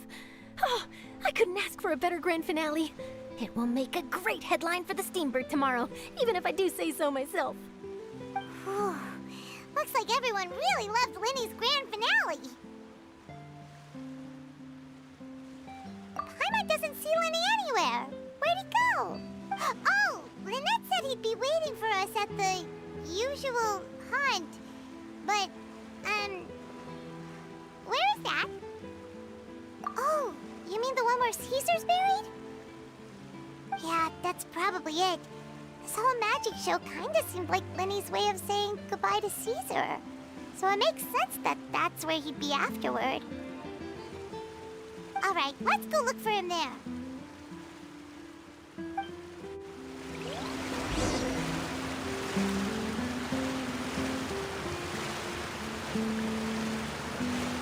Let's move out.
Paimon was scared to death when the chain broke. Paimon was sure something had gone horribly wrong. Magic is a performance art. A magician has to get creative to keep the audience on tenterhooks. That's our job. So I tweaked Caesar's original setup a little to keep it fresh. I was honestly a little nervous during the live performance. The thought of falling, suddenly feeling weightless, seeing the sky and the ground spinning and spinning. Sometimes, I can't help but wonder what Caesar thought in those final moments. Did he regret taking Gemma and Lorenzo on? Or did he believe that it was his own slip-up right until the end? You know, Paimon's been wanting to ask you about something ever since we were in Caesar's workshop. You learned magic from Caesar once, didn't you? When was that? After I joined the House of the Hearth. To be honest, Lynette and I had an agenda when we approached him. I told you about my past before, remember? As a young boy, I survived by secretly learning magic from street performers. I'd watch their tricks and try to figure out how they were done. But I quickly realized that observation alone could only get me so far. What I saw was the polished final performance, but the rigorous training they put in behind the scenes remained invisible to me. I needed to learn how to improve my sleight of hand, hone my misdirection skills, and make niftier props. We were gifted enough that we'd made some progress by ourselves, but without proper guidance from a professional magician, we quickly plateaued. So that's why you sought Caesar out? Yes. We figured there was no harm in asking, but it took us by surprise that he was so willing to teach us. In all, we only spent 10 short days together, but he was very good to us. By contrast, we hid so many things from him. For instance, when he asked why I wanted to learn magic, I answered, "It's my passion." But in truth, there was already a lot more to the story by then. After being taken in by an aristocrat for our magic talent, then betrayed soon after, this was no longer about me doing what I loved. What amazed me was how the lie escaped my lips even as I was hesitating over whether to tell him the truth. Trust is a beautiful thing. Sadly, I'd forgotten how to trust by then. Lyney. Still worried about the way I feel? You really are a gentle soul, aren't you? But don't worry, I'm used to it now. From the mansions of the elite to the House of the Hearth, lies and selfishness have followed me and Lynette everywhere we go. After Caesar went on tour, we became busy with our missions. The next we heard of him was that he'd fallen to his death, and was now declared to be the Phantom Weasel. That night, I remembered his smile. But as I lay there, I didn't know what to say to him. To keep secrets is to put up walls. The longer you keep them up, the less you let people in. Then, one day, you look around and realize your life is like an empty auditorium after a show, full of seats once occupied by all the people who left. But I guess that's the price we have to pay. You only realize how much someone really meant to you when you lose them completely. That's why I was so confident this would hurt Gemma. Because I felt it for myself. Yeah, cheer up, Lyney. We've had to say our fair share of goodbyes during our journey, too. But whatever happens, Paimon always believes in what tomorrow brings. Delicious food, fun toys, and the Traveler by my side. Paimon just needs to focus on things like this, and all the unhappy stuff goes right out the window. You know, Traveler, doesn't that kind of make you Paimon's truth? Exactly. It's the same for me and Lynette. We are the truest thing each other has in the world, and nothing can replace that. Life has taken plenty from us, like it did from Gemma. But at least it left us with each other. That's what gave us the strength to get through the darkest days. That's why the darkness never consumed me, and why it never will. Maybe we live in the shadows too, but we remember every precious ray of light that shines through. All right, time to lighten this conversation up a little. What did you think of the show tonight? Were you happy with it? It was amazing! Paimon just wishes we hadn't been so distracted with the Gemma situation. We spent most of our time in the Opera House just talking and pretty much missed the entire first half of the show. Lyney, could you do just one more trick for us? Whoa, that's a bit of a tall order, I'm afraid. The show's just finished, so my sleeves are decidedly card-free right now. Aw, come on! Surely you can think of something. The Lyney Paimon knows can do anything if he puts puts his mind to it. Oh, all right then. I'll give it a go, but only because it's you. Watch closely. I have a flower in my hand. You liar! There's nothing in your hand. We ain't going along with this. Huh? My goodness, you're right. But I could have sworn I brought one here with me. Okay, try this. Count down with me. 3, 2, 1. 3, 2, 1. Now, have another look around. Maybe the flowers appeared somewhere else. Really? Let's see. Wow, there it is! Oh, this is a different flower from the last time, right?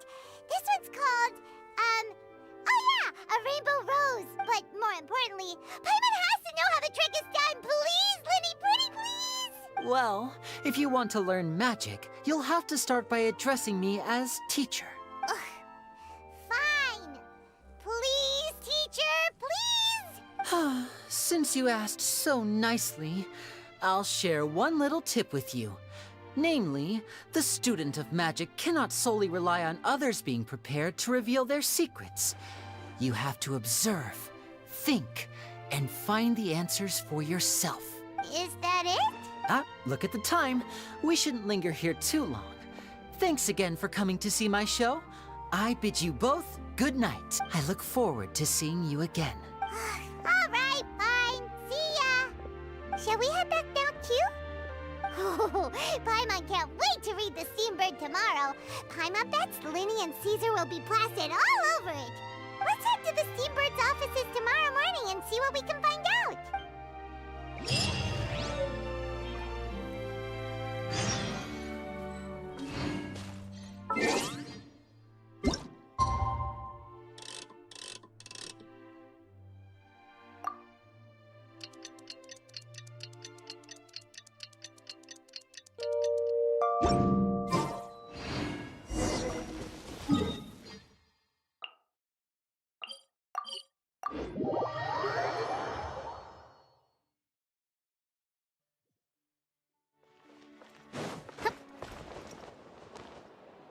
I'm very sorry, Charlotte, but my sister and I are quite busy today. I'm afraid we'll have to decline this interview. Oh, please, Lyney, I'll only take a moment of your time, if you would be so kind. Huh? What's happening here? I spent all night writing my piece about the Phantom Weasel, and it was going to go to print this morning, but just as dawn broke, I suddenly received news that Caesar's fiancée, Gemma, had contacted the guards and confessed to having been the real Phantom Weasel all along. That was quick. Too late, bro. That was quick, you say? It sounds like I've got some catching up to do. Please, fill me in. Whoops. Aha! My instincts did not lead me astray. You do have something to hide. Gemma turning herself in must have something to do with Lyney's performance last night. Maybe watching my high-altitude escape trick reminded her of a better time with Caesar, and she could no longer ignore the voice of her conscience. Huh. Okay, then. Wait, no, there must be more to it. If that's all it took for her to have a change of heart, how did it take her 10 whole years? Well... Oh, I remember now! You and Gemma were nowhere to be found after the show. What happened between you? Quickfire question! Where did you all go after the show? Oh, we went to the cemetery and Lyney did a private magic trick just for us. Actually, glad you mentioned it, because that reminds Paimon, guess what? Lyney started using rainbow roses in his tricks. What? I don't recall ever having received a rainbow rose from you myself. Is this supposed to mean that they're more important to you than your own sister? No, I just, What now? Oh, did Paimon say something wrong again? This is getting pretty awkward. What do we do, Traveler? Seems like this interview wasn't meant to be. Well, never mind. There's always next time. Forgive my persistence, but when there's explosive news waiting to be found, I can't turn away. The news about Gemma has already made waves, and I'll stop at nothing to get to the bottom of it all. Apparently, one of the things she said to the guards was that her final wish is to see Lorenzo one last time. There's clearly a web of complicated relationships there. Can't blame me for being curious. All right, I guess I'll leave you to continue the rest of your conversation in peace. Bye for now. Lynette?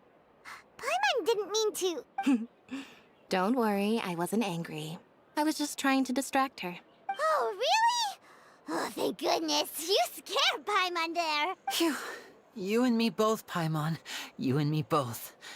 At least it did the job, right? Please, take good care of that rainbow rose. I'd be really upset if you lost it.